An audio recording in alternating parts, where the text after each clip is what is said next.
வர்ற பட்ஜெட்டு விவசாயிகளை காப்பாற்றுறது மாதிரி முதலமைச்சர் அவர்கள் பட்ஜெட் அறிக்கை தாக்கல் பண்ணி விவசாயிகளை காப்பாற்றணும்.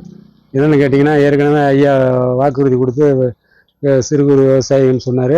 குறு விவசாயி தான் சொல்லியிருக்காரு. முழு விவசாய கடனையும் தள்ளுபடி பண்ணணும். ஏற்கனவே திமுக பீடி ஏடிஎம்கே முதலமைச்சராக இருந்தபோது வாங்கின மாட்டு கடன்லாம் இன்னும் விவசாயம்லாம் கட்ட முடியாமல் நூலாகிட்டு இருக்காங்க. அந்த நிலுவையில் உள்ள மாடு வாங்கின கடனையும் தள்ளுபடி பண்ணி எல்லா கடனையும் தள்ளுபடி பண்ணி முதலமைச்சர் அவர்கள் செஞ்சால் நல்லா இருக்குன்னு நினைக்கிறேன். ஒவ்வொரு வருஷமும் தமிழக பட்ஜெட் வரும்போது இப்போ பொதுமக்களிடையே வியாபாரிகள், தொழில் முனைவோர் இப்படின்னு பல தரப்பட்ட மக்கள்ல ஒரு எதிர்பார்ப்பு இருந்தாலும் இப்பொழுது இருக்கிற எதிர்பார்ப்பு வேற மாதிரியா இருக்குது. எப்படின்னா வருமானத்துல அதிகமா 90% செலவாகிறது பார்த்தீங்கன்னா உண்ண உணவுலையும் இருக்க இருப்பிடத்துலையும் தான் செலவாயிட்டு இருக்குது.